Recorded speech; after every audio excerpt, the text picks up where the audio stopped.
오늘 심령의 부흥 네 번째 시간으로 수평과 수직에 대해서 말씀드리기 전에 오늘 여러분 오전 우리 찬양에도 제가 큰 은혜를 받았고 지금 오후 찬양도 여러분 너무 은혜가 되지 않습니까? 그래서 우리 지금 마지막에 불렀던 찬양 우리 반주하고 우리 가사 좀 띄워주십시오. 사랑합니다 나의 예수님. 우리 함께 찬양 한번 다 같이 부르고 말씀을 들었으면 좋겠습니다. 여러분 우리가 사랑받는 존재라는 거 얼마나 감사한지 모릅니다. 사랑합니다 나의 예수님. 사랑합니다 나의 예수님. 사랑합니다 아주 많이요. 사랑합니다 나의 예수님. 사랑합니다 그것뿐이에요.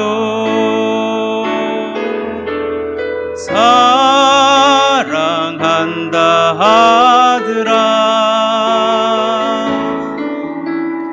내가 너를 잘 아노라. 사랑한다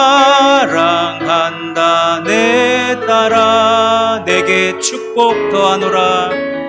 내게 축복 더하노라. 아멘. 심령의 부흥을 네 번째 지금 전하고 있는데 여러분 어떻게 이 심령이 꿈틀거리고 이렇게 부흥을 이렇게 바라는 쪽으로 가고 있는지 모르겠습니다. 아멘이십니까? 제가 오늘 네 번째 말씀드리는데 첫 번째는 거룩한 불만을 갖자였습니다. 거룩한 불만을 갖자.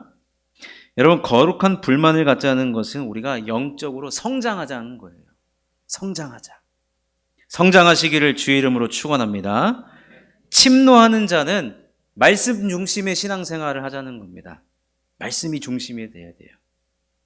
그리고 지난 시간에 말씀드린 대로 스펙보다 스토리가 넘치는 삶이라고 하는 것은 역설적인 삶 속에서 나타나는 하나님과의 우리의 스토리가 우리의 삶을 이끌어가야 한다는 것입니다. 오늘은 네 번째 시간으로 수평과 수직과 수평, 이 균형 잡힌 신앙생활이야말로 우리들에게 심령의 부흥을 가져다 준다는 겁니다. 오늘 우리가 읽은 마태복음 22장에 보면 한 율법사가 예수님께 질문을 합니다. 율법 중에서 어느 계명이 크냐고 질문을 해요. 그러자 예수님께서 이 두 가지로 요약을 해주시면서 대답을 해주십니다. 하나가 무엇이냐면 하나님을 사랑하라는 거예요. 그리고 두 번째가 내 이웃을 사랑하라는 겁니다. 자, 마태복음 22장 37절에서 40절까지를 함께 읽어보겠습니다. 시작. 예수께서 이르시되 내 마음을 다하고 목숨을 다하고 뜻을 다하여 주 너의 하나님을 사랑하라 하셨으니 이것이 크고 첫째 되는 계명이요 둘째도 그와 같으니 내 이웃을 내 자신같이 사랑하라 하셨으니 이 두 계명이 온 율법과 선지자의 강령이니라. 하나님과 우리 사이의 관계를 수직 관계라고 보거든요. 이 하나님과 우리의 수직 관계도 잘 정립되어 있어야 되고 사람과 사람과의 관계인 이 수평적인 관계가 균형을 이룬 삶, 그런 삶이야말로 우리의 심령에 부흥이 일어난다는 겁니다. 그런데 이 수직과 수평을 이야기할 때 사랑을 이야기하거든요. 사랑. 그래서 오늘의 주제는 사실은 사랑입니다. 사랑. 우리가 하나님을 사랑하고 또 이웃끼리 서로 사랑하는 것. 우리가 사랑해야 할 대상은 바로 하나님과 이웃입니다. 자, 그렇다면 이 수직적인 관계에서 하나님과 우리 사이에서 우리가 하나님을 어떻게 사랑해야 하는가? 여러분, 하나님을 사랑한다는 것은 사실은 되게 추상적인 개념이에요. 여러분, 하나님은 영이시잖아요. 눈에 보이지 않는 하나님을 여러분 어떻게 사랑하고 계십니까? 근데 오늘 예수님 뭐라고 마음을 다하고 목숨을 다하고 뜻을 다하여 사랑하라고 하는데, 여러분 어떻게 우리가 이런 추상적이고 영적으로 사실 우리 눈에 보이지 않는 하나님을 사랑한다고 여러분 우리가 어떻게 할 수 있느냐 이 말입니다. 그래서 이 사랑을 어떻게 할 수 있을까? 성경은 힌트를 주고 있는데, 여러분 마리아와 마르다 아시죠? 두 자매 마리아와 마르다, 이 사건을 통해서 하나님 사랑을 우리가 찾아볼 수 있다고 생각되어집니다. 예수님께서 이 마르다의 집에 가십니다. 마치 예수님이 신방 가신 거예요, 그 집에. 근데 신방을 갔는데, 여러분 우리도 이제 신방을 하게 되면 신방의 목적은 예배드리면서 그 가정의 기도 제목을 물어보고 기도 제목을 부탁하고 주의 종의 기도를 듣고 서로 교제하는 시간인데, 이 마르다 집에 예수님이 신방을 갔는데, 이 마르다는 예수님께 맛있는 것 대접해 드리려고 여러 가지를 준비하느라 분주한 상태였습니다. 근데 반면에 이 마리아는 뭘 하고 있었습니까? 예수님 발 아래에 앉아서 그냥 예수님만 쳐다보고 예수님 입에서 어떤 말씀이 선포되어지는가 그 말씀을 계속해서 듣고 있었어요. 그래가지고 이 마르다가 짜증이 확 나는 거예요. 같이 하면 좋은데, 같이 준비해서 빨리 예수님 섬기면 좋은데, 아니 혼자서 예수님 발에 앉아가지고 말씀을 받고 있으니 얼마나 이 마르다가 짜증이 확 올라와가지고 예수님한테, 예수님, 아니 이 마리아도 같이 도와서 빨리 준비하는 거 하게 해달라고 그렇게 예수님께 요청하자, 우리 예수님께서 마르다에게 뭐라고 말씀하시냐면, 누가복음 10장 41절과 42절은 이렇게 이야기합니다. 주께서 대답하여 이르시되, 마르다야 마르다야, 네가 많은 일로 염려하고 근심하나 몇 가지만 하든지 혹은 한 가지만이라도 족하니라. 마리아는 이 좋은 편을 택하였으니 빼앗기지 아니하리라 하시니라. 예수님 뭐라고 말씀하시냐면 좋은 편을 택하라는 거예요. 여러분 어떤 편이냐? 말씀 듣는 편을 마리아가 택했거든요. 예수님 이것을 칭찬해 주신 거예요.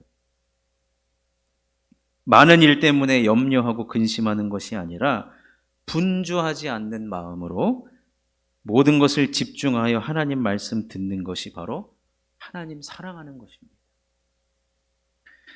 그러니까 여러분, 하나님 사랑은요, 결국에는 우리들에게 주신 그 말씀을 사랑하는 거예요. 말씀을 사랑하는 거예요. 근데 말씀을 어떻게 사랑하느냐? 이 마리아처럼 예수님 발 아래에 앉아서 그냥 그 말씀을 사모하는 거죠. 간절한 마음으로 말씀을 받는 거예요. 그것이 바로 겸손한 태도이고, 그 말씀을 사랑하는 것이 결국에는 하나님을 사랑하는 것입니다. 그리고 예수님 발 아래에 앉았다는 의미는, 여러분 성경을 나중에 한번 쭉 읽어보면 구약에서도 하나님께서 말씀을 선포할 때 백성들이 하나님 발 아래에 앉아 있는 모습으로 종종 표현이 되거든요. 마리아도 지금 어떻게 하고 있어요? 예수님 발 아래에 앉아서 말씀을 듣고 있는 이 태도는, 어떤 말씀이든지 저에게 들려지면 저는 아멘 하겠습니다. 이 태도예요. 아멘. 여러분 아멘이 무엇이죠? 여러분 아멘. 예. 그 말씀이 옳습니다. 예. 그 말씀이 나에게 옳습니다. 그러니 저는 그대로 살아가겠습니다. 여러분 이 말씀에 대한 간절함과 또 이 말씀에 대한 그 열망, 한 말씀도 내가 놓치지 않겠습니다.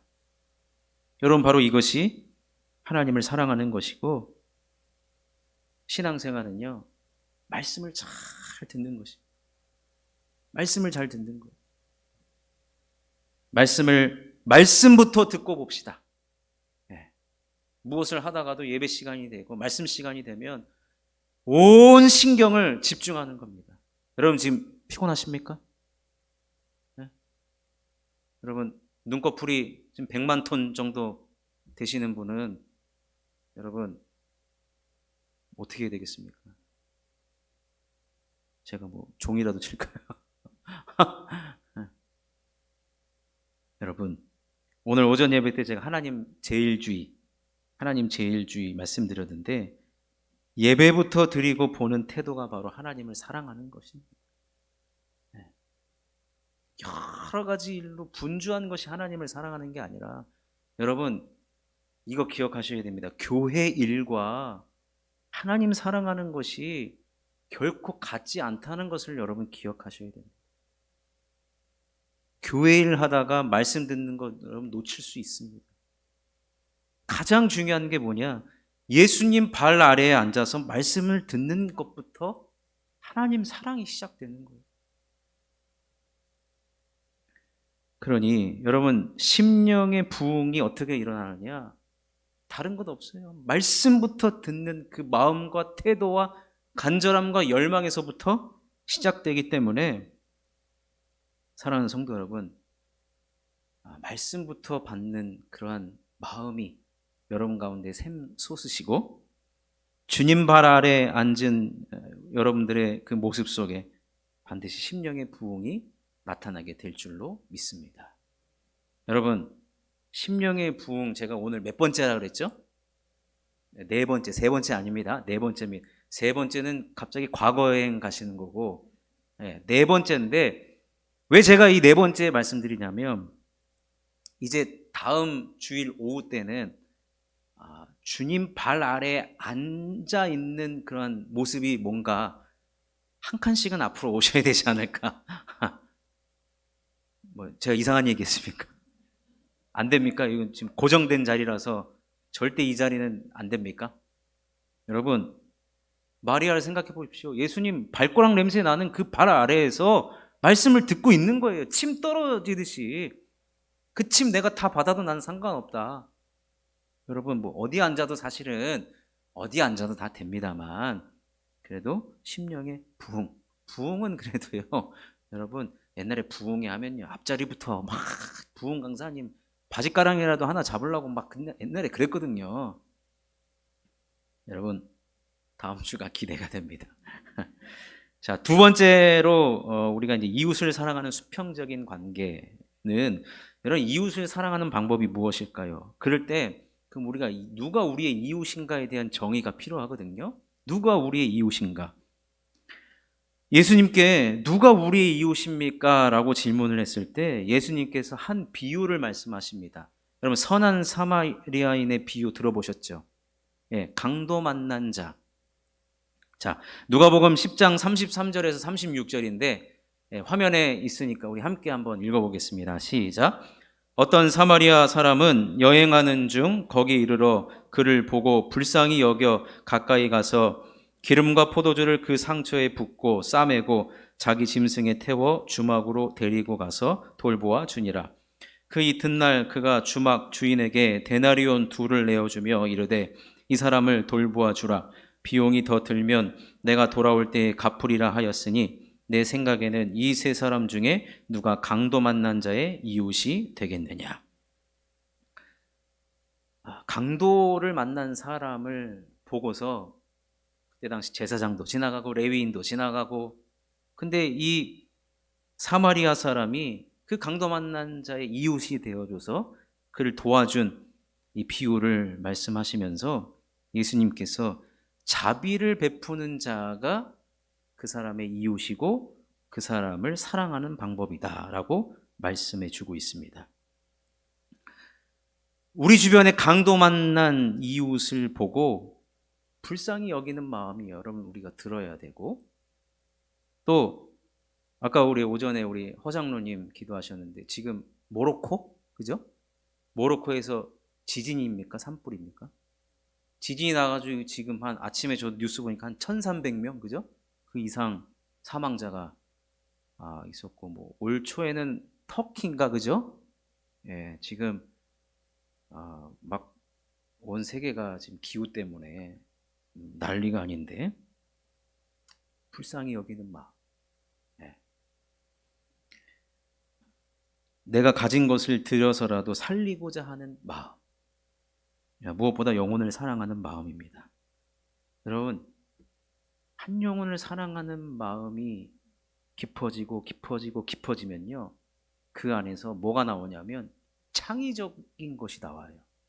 그래서 오늘 사마리아 사람은요, 이 사람을 주막으로 데리고 가는데, 요즘 주막이란 말을 잘 안 쓰는데 옛날 번역이라 주막으로 데리고 가서 돌보아주고, 자기가 또 바쁜 일이 있으니까 자기가 돌아올 때까지 돌보아주되 비용이 더 들면 그 돈을 내가 충분히 지불하겠다. 굉장히 창의적이거든요.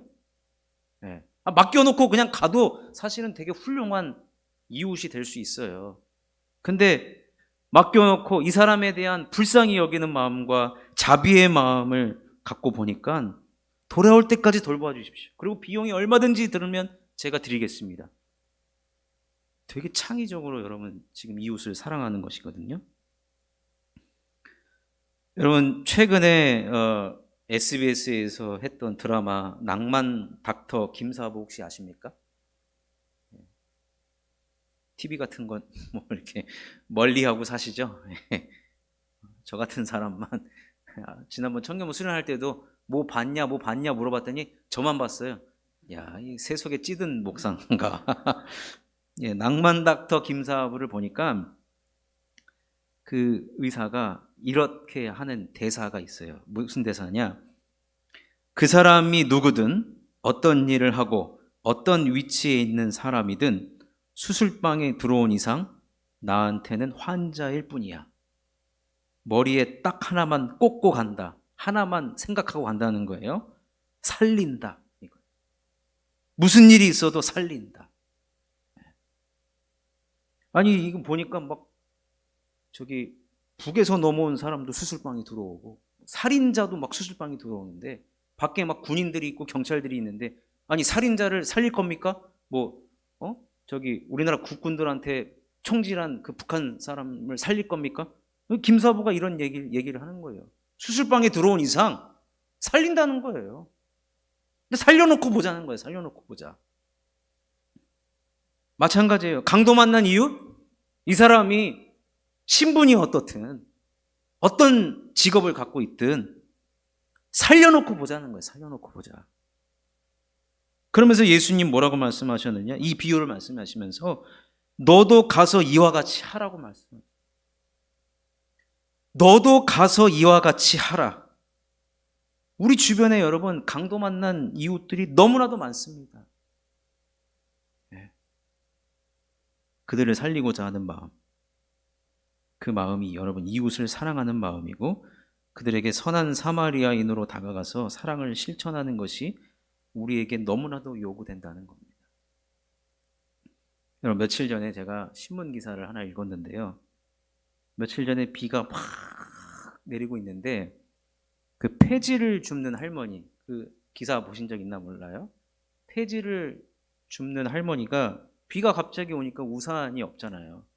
가고 있는데 어떤 아줌마가 이 할머니 우산을 씌워줘요. 근데 우산을 씌워주니까 본인은 절반 이상이 다 비에 젖은 거예요. 그런데 이 우산을 씌워주면서 생각한 게 뭐냐면 비가 왔기 때문에 그날은 폐지도 별로 못 줍고 그날 하루 밥벌이가 안 됐을 거라는 생각에 그 할머니를 은행 CD기 앞에 가가지고 얼마였더라? 3만 원인가를 뽑아서 그걸 드렸대요. 그리고 집까지 우산을 씌워가지고 모셔다 드렸다고 합니다. 그 아줌마는 엄마였고 교육계에 종사한다고까지만 밝혀졌어요. 그래서 막 신문사, 언론사에서 막 인터뷰 좀 하자고 했는데 다 거절을 했고 딱 한마디만 하고 거절을 했어요. 그게 무슨 말이었냐면 저는 기독교 신앙이 있어서 해야 될 걸 당연히 했다고 전해달라고 했답니다. 전 기독교 신앙이 있어서 해야 될 것을 했을 뿐입니다. 이 이야기를 딱 듣고서 강도 만난 자의 그 사람의 이웃이 되어준 것이 아니겠습니까? 그렇다고 이제 비 오는 날 폐지 줍는 할머니 계신가 보고서 그거라도 실천을 해봐야죠. 말씀을 어떻게든지 실천을 해봐야죠, 여러분. 저는 이 얘기가, 여러분, 우리가 예수 믿고 사실은요, 외딴 섬에 살고 있지 않습니다. 우리 기독교의 목사님들은 저 불교계에 계신 분들처럼 산속에 우리는 살고 있지 않아요. 더불어 살아가거든요. 더불어 살아가다 보면은 주변을 항상 우리는 볼 수밖에 없다는 얘기예요. 봐야 된다는 얘기예요. 그리고 강도 만난 자가 반드시 우리 주변에 없을 수가 없거든요. 그럼 그들의 이웃이 누가 되어야 되느냐? 예수님 말씀하신 너도 가서 이와 같이 하라. 이런 자에게 하나님은 우리들에게 심령의 부흥을 허락하신다는 겁니다. 사랑하는 성도 여러분, 영혼에 대한 지극한 관심을, 여러분, 우리 사람에게 관심 가지셔야 됩니다. 사람에게. 특히 어떤 사람이요?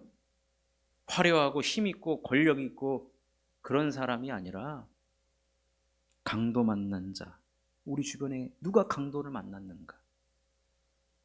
그런 사람을, 우리 예수님 어느 날 그렇게 얘기하시잖아요. 생수를 갖다 줬더니 예수님께 한 거나 마찬가지라고. 여러분, 영혼에 대한 지극한 관심과 사랑과 자비를 베푸는 것이야말로 이 수평적인 관계에서 이웃을 사랑하는 것입니다. 하나님은 이런 마음을 가진 사람에게 심령의 부흥을 허락해 주실 줄로 믿습니다.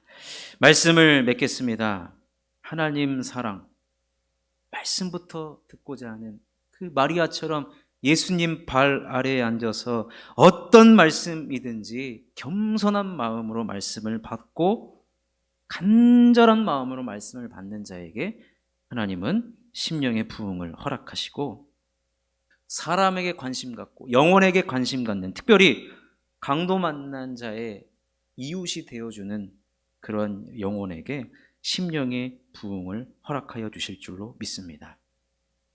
우리 쉴만한 물가교회 이 자리에 모인 우리 모든 성도님들은 누가 뭐래도 하나님과 수직적인 사랑의 관계를 잘 맺으시고, 또 서로가 서로를 돌보아주는 이 수평적인 이웃사랑의 관계를 잘 맺으셔서 사랑 전문가가 다 되셨으면 좋겠습니다.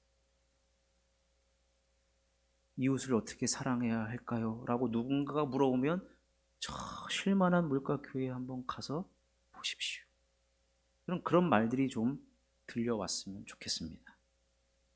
그러니 사랑하는 성도 여러분, 우리 모두 하나님 사랑, 이웃 사랑의 전문가가 되셔서 심령의 부흥을 이루는 저와 여러분 될 수 있기를 주님의 이름으로 축원합니다. 우리 말씀을 생각하면서 우리 함께 한번 기도하도록 하겠습니다. 하나님,